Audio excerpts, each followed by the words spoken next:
One of the segments of today's show is about a wild, to say the least, crazy trade idea of DK reuniting with Russ in Denver. So if you want to see it happen and you want to skip over all the details, maybe Seattle just goes, you know what, we'll trade you if you just say pretty please.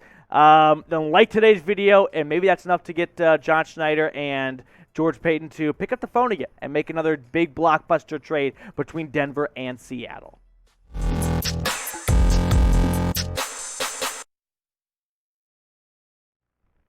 What's going on, everyone? Welcome into the Broncos Breakdown by Chat Sports. Coming up on today's show, we're going to look at that wild ESPN trade idea of DK to Denver, and then we're going to check out the new front on the ownership rumors side of things, and we got an ESPN 7-round mock draft to take a peek at. But first, ESPN suggested the Broncos make a wild trade for DK Metcalf, which, if it was going to happen, we'll right off the bat, this ain't happening.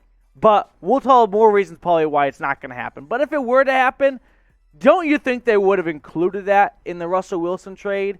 Get it all together at once rather than pick up the phone a month later? Now, Rob Ninkovich, the former New England Patriots linebacker who now works at ESPN, said this, and I'm not going to beat on him too hard because I think he's just having fun in the middle of the offseason. But now, what would that offense look like? It would be mind-blowing and scary. That's probably not realistic. But if you're DK, you're like, hey, let me go with Russell. I've already worked with him in the past. I like Denver. I like Mile High.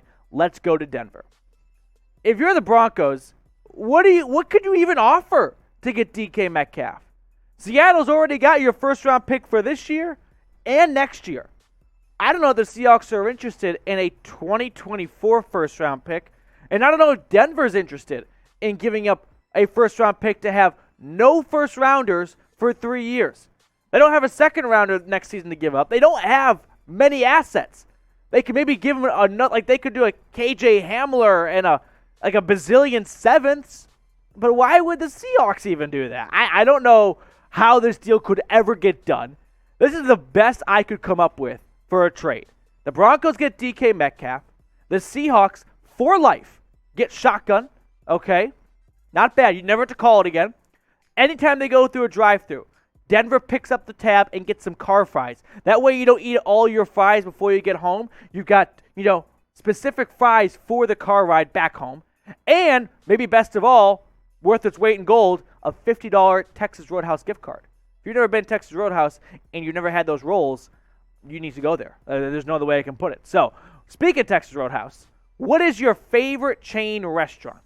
I'm stuck between Texas Roadhouse and B-Dubs. I was in on B-Dubs in middle school and whatnot, and then I'm like, you know what, this is actually not as good as I remembered it being. And then I got back into it. I don't know if they changed chefs or something, but I'm a big fan of B-Dubs now, although the one by me kind of sucks, so maybe I got to find a different place. But let me know your favorite chain restaurant down below.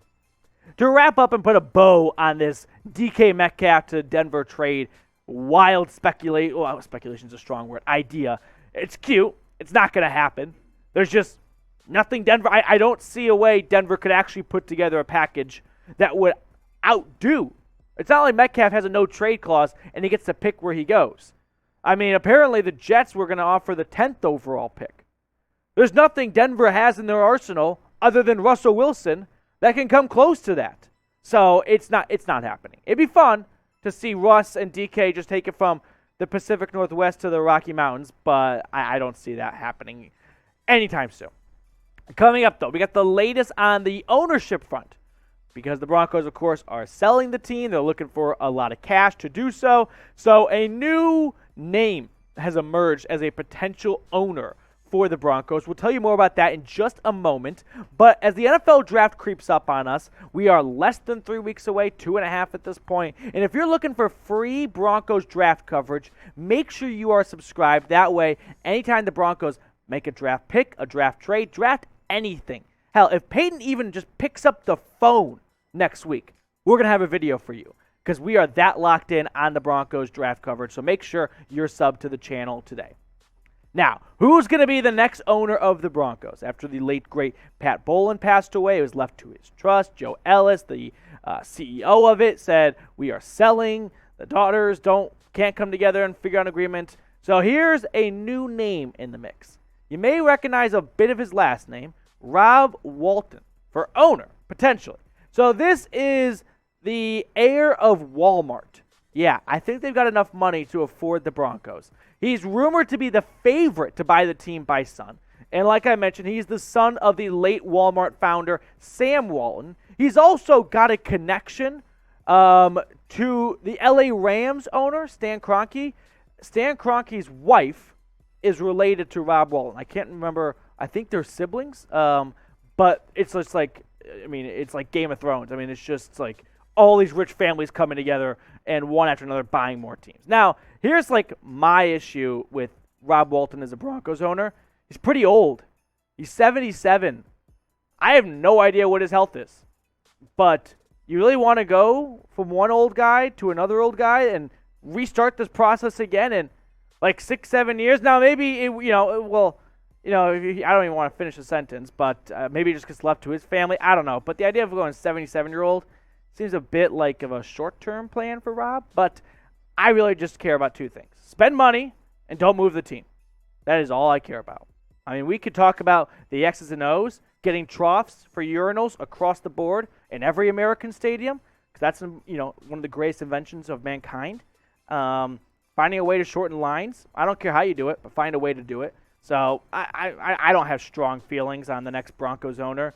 As long as they're active and they spend money and they don't move the team, yeah, I'm all for it. Now, if you were owner, what would you do? All right. Would it be something like involved with the stadium, like renovations or upgrade, or would you would you want to be a Jerry Jones type of owner? Let me know, what would you do first if you were the Broncos owner.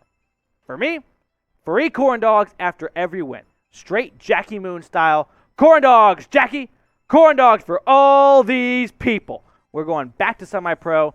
That's what I'm doing if I am the Broncos owner. Now, I'm also making all my picks over at BetUS. Our proud sportsbook partner today has got an awesome deal for all new users. You can get a 125% deposit bonus by going to chatsports.com/bet.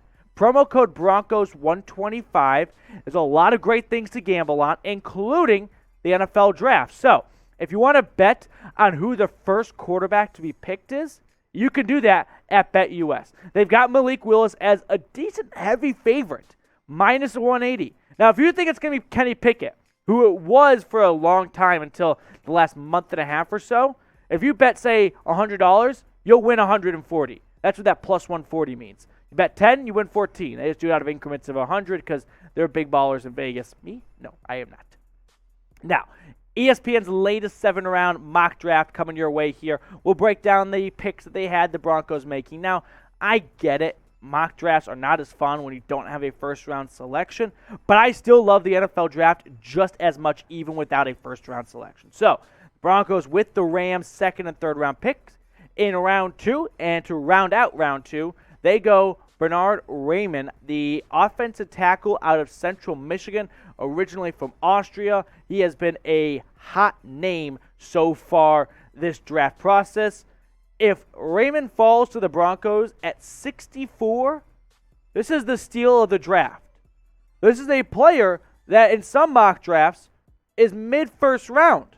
Now, it's okay if you have mock drafts of players in round 1 slip into round 2, and round 2 and round 3. That's fine. That happens. In fact, this draft is rather unpredictable. And that's always true, but it feels really true for this draft. Now, for someone to go from pick 20 to pick 64, that's a long way to fall. So if the Broncos ended up with him, which I've hardly talked about him because I don't envision him being even close to on the board when the Broncos are on the clock. Now, if you guys could, wave your magic wand and put some pixie dust on this, who would you want to fall to Denver? You got to keep it somewhat realistic for me, but who is someone that's just outside of that 64 range that you're like, you know what? Wouldn't be the worst thing in the world if some bad tweets came up and that guy fell a couple picks to us. So let me know what you think down below. Third round pick by ESPN, Chad Muma. This is a player that some mock drafts had the Broncos taking in round 2. So for the local guy who went to Wyoming up in Laramie, just shot up, 35? Yeah, that'd be a 25? Pretty great pick right there. I love this pick. I'm a big fan of the Broncos getting Muma in the third round. How can you not be? This is a mock draft name that has been around round 2. And so for him to fall to Denver in round 3, can't complain.